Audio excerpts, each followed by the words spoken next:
Hello friends विद्यारंभ class रे आपण मानकु स्वागत। आज टॉपिक ऑफ डिस्कशन होची ओडिशा कैबिनेट मीटिंग जो 30/9/2022 रे थिला तार कोन इंपोर्टेंट डिसीजंस आसिला से रिगार्डिंग आज वीडियो। तो चलନ୍ତୁ देखिबा कोन रहिछि। सो प्रथमे रहिछि amendment of the Odisha civil service combined competitive recruitment examination rules 1991। तो पूर्व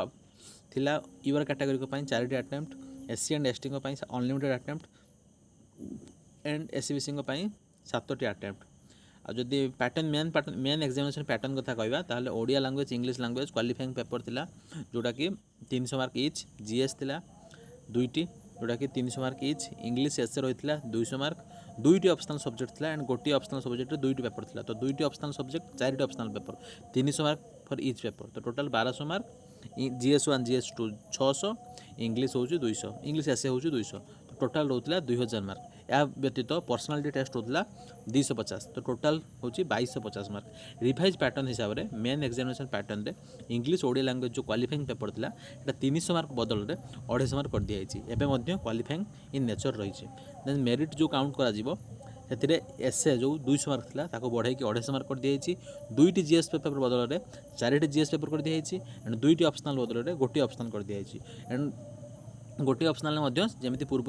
2टी पेपर रोला सेमती 2टी पेपर रही। प्रति पेपर हूँ 250 मार्क। तो 250 हेल्ले सब्जेक्ट जो टोटाल रोचे रिटन टेस्ट टोटाल हूँ 1750 मार्क एंड पर्सनालिटी टेस्ट हूँ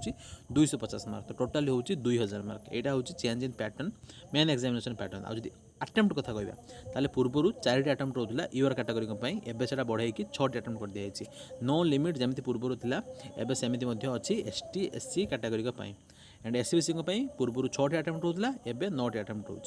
सो यहाँ हूँ चेंजेस होती। सो यहाँ आपड़ ओडिया देखिपारे ओडिया से कथा लिखाई।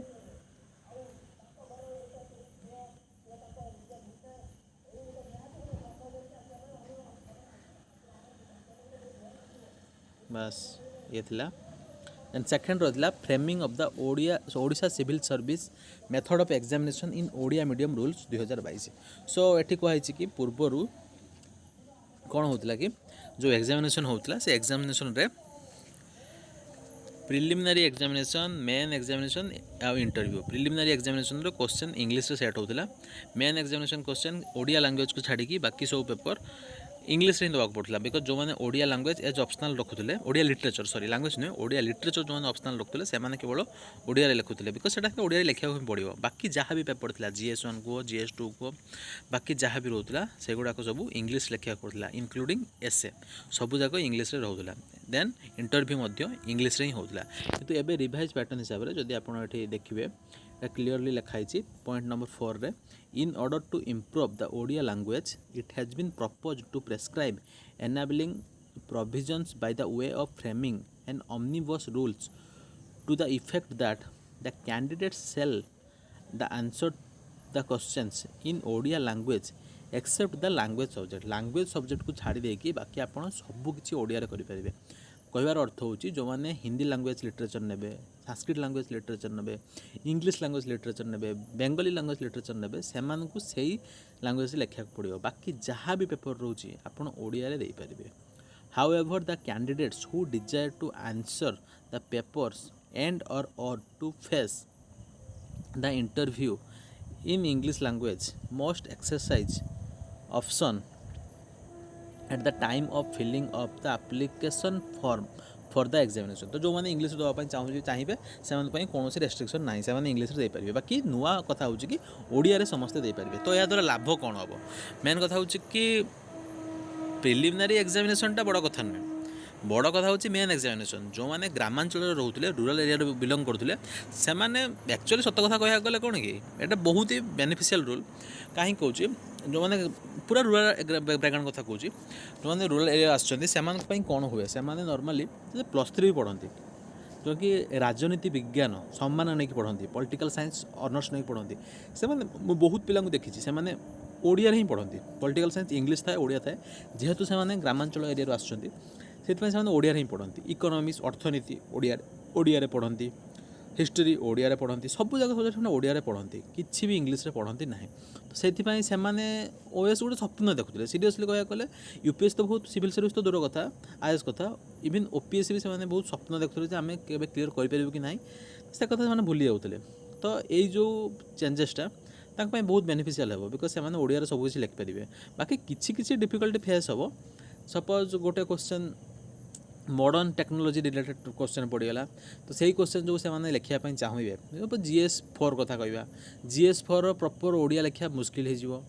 एसे कथा जदि कहवा एसे GS लिखी हम सॉरी एसे ओडिया लिखी हम नो प्रॉब्लम किसी मॉडर्न टॉपिक को छाड़देले ना एसे प्राय ओडिया लिखा बाकी कौन से हार्ड एंड फास्ट रूल ना कि आप प्रॉपर ओडिया लिखिए सपोज कौन कह surrogate mother exactly surrogate mother तो सरोगेट मदर ओडिया मु भी जाना सरोगेट मदर ओडिया मत भी जाना ना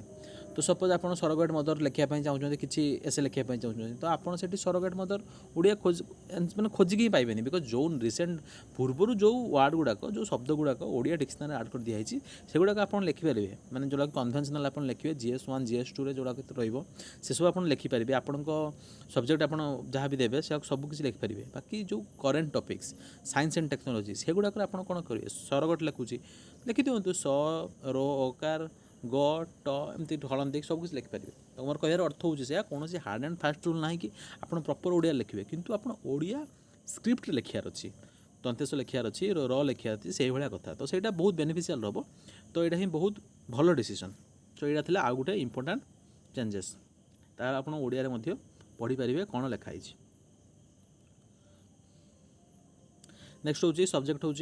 restructuring of the Odisha secretariat service cadre तो रिस्ट्रक्चरिंग कराई group A level 120 group A post create कराई in lieu of abolition of 94 at the base level तो 94 बेस लेवल पोस्ट को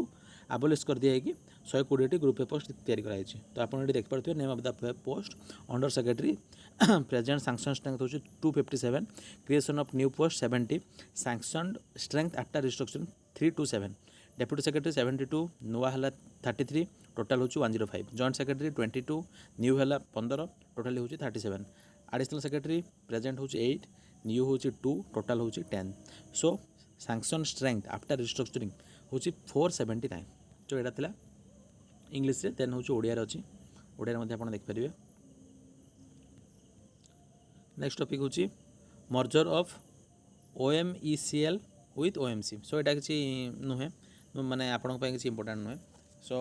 माने OM Odisha mineral exploration corporation limited बोधे ठीक से exactly मो मन ना with OMC Odisha mining corporation जोटा कि हम ताको मर्ज कर दिया बोली कहुई किसी इंपोर्टेंट नुहे तापाई विशेष ध्यान द्वारा कौन आवश्यकता ना। नेक्स्ट हूँ ये भी सेमती एटा टिके important mining and geology administration को मिसई दिया मैंने डिपार्टमेंट जो था माइनिंग डिपार्टमेंट और जियोलॉजी डिपार्टमेंट ताको मर्ज कर दिया मर्ज कर देकी गोटे नुआ माने डिपार्टमेंट तैयारी हो to facilitate better coordination between geology and mining wing to achieve the target for geological exploration and mineral production and faster decision making so दीटा को मर्ज कर दिया जो लिखाई कि the new directorate of mines and geology shall be headed by the director mines and geology from IS और IFS cadre से लिखी कि दुईटा माने डिपार्टमेंट को मर्ज कर दिया कि गोटे नुआ करा सेटा हूँ directorate of mines and geology तो से जो हेड हम सी होती IS और IFS कैडर रु होता दरकार तांकू आसिस्ट करने चारिटी एडिशनल डायरेक्टर रही तो लिखाई to be assisted by 4 additional directors in the new composite heading mining geology administration and finance so लिखाई कि जो मैंने 4 जन करेंगे एडिशनल डायरेक्टर जो 4टा अच्छा ता भर माइनिंग और जियोलॉजी कंपोज मैंने रे माइनिंग और जियोलॉजी से सब्जेक्ट हेड होता दरकार प्रोफेशनल बैकग्राउंड होता दरकार मैंने जो मैंने कि माइनिंग और जियोलॉजी प्रोफेशनल्स होते से प्रमोशन पाई से एडिशनल डायरेक्टर हे और एडमिनिस्ट्रेशन फाइनेंस जो रही है OS कैडर होता दरकार तो ही लिखी where is both the additional director of mining and additional director geology shall be from respective existing cadre the additional character administration shall be OS cadre and additional director finance from OFS cadre so जी additional director administration सी OS cadre होता दरकार and जी additional director finance सी OFS cadre होता दरकार बस ये आउ किसी इंपोर्टेंट कथा ना। नेक्स्ट हूँ इंपोर्टेंट कथा सब्जेक्ट हूँ combine graduate level recruitment examination for group B and group C of different state cadre post और सर्विस रूल्स। सो कहबार अर्थ हो कि माने मेन कथा हूँ आप पढ़ीदेवे यहाँ तो जदि मोटामोटी आप माने सारांश कहवा तो सारांश हूँ कि बहुत सारा एग्जामिनेशन होता तापाई अलग अलग रिक्रुटमेंट होता कंबाइन ग्रेजुएट लेवल एग्जामिनेशन करदेले सबूक गोटे छत्र छाया भितर को पलि आस तो OSSC हो पारे कि ग्रेजुएट लेवल एग्जामिनेशन लिखी group B and group C लिखी group B and group C तो ग्रुप डी होता हुए तो OSSC जोड़ा होता so most probably OSSC and OSSC भी किसी माने करूँ ग्रुप सी एग्जामिनेशन बाकी ग्रुप बी आउ सी माने मोस्ट प्रोबेबली यहाँ हूँ OSSC कथा कहवा तो OSSC जो CGL एग्जामिनेशन रही छत्र छाया भितर को सब जगह आणाଯିव इन्स्पेक्टर कहुँ ऑडिटर कहुँ BSS कहुँ ग्राम पंचायत एग्जीक्यूटिव एक्सटेंशन ऑफिसर शायद GPO जोड़ा GPO हो BSS हो वेलफेयर एक्सटेंशन ऑफिसर हो जहाँ भी रोचे एंड जी ग्रुप बी भल भल पोस्ट हो 4200 grade pay job and group C रो जो गुड़ाक रोचे ग्रुप सी रो जो गुड़ाक रोचे लाइक 4200 पर 29 नुहे